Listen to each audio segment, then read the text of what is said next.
C'est pas grave. Ah, excuse-moi. Donc bonjour Maxence, c'est Jules donc. Bonjour Eric. Jules étant un petit camarade que tu vas nous présenter, qu'on a eu sur Ludovia hier soir. Tout à fait. Alors Jules est un robot qui est open source, c'est-à-dire que tous ses plans et le logiciel est disponible gratuitement sur Internet et modifiable.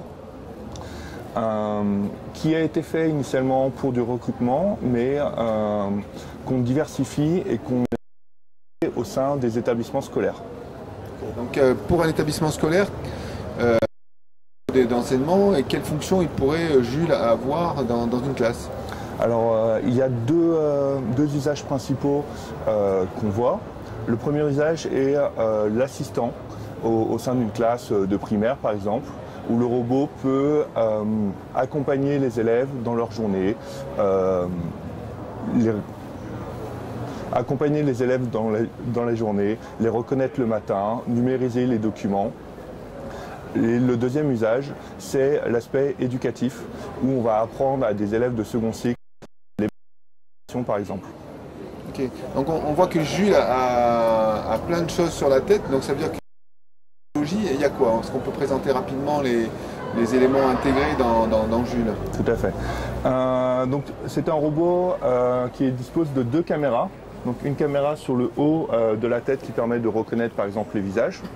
Une caméra qui est située dans le menton qui va lui permettre de numériser des documents. Donc on voit qu'il a un écran sur lequel on peut facilement rajouter des nouveaux comportements. Et cet écran est tactile, donc il permet des interactions assez sympathiques.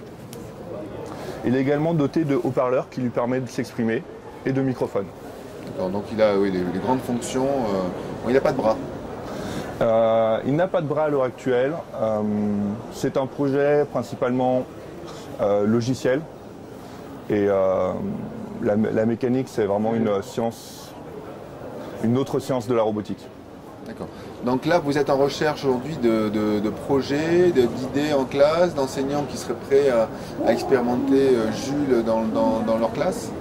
Tout à fait. Alors, il faut savoir qu'à l'heure actuelle, il y a déjà un projet en collaboration avec une école qui va consister à concevoir une coque 3D adaptée aux écoles, par exemple pour que le robot soit résistant à la chute. Et on cherche également des expérimentations avec donc, des professeurs qui accepteraient de mener des expérimentations avec un robot au sein de leurs écoles. Okay, le côté code qui est intéressant, puisqu'en fait il y a des ambitions dans le premier degré de travailler sur le code. Là aussi, vous démarrez des expériences ou pas? Ou c'est plutôt une école ingénieur ou au lycée pour le code? Pour le moment, nous sommes plutôt en contact avec des écoles d'ingénieurs. Il y a des solutions relativement rapides à mettre en place pour ajouter, notamment en termes de visibilité graphique. Est-ce que Jules parle?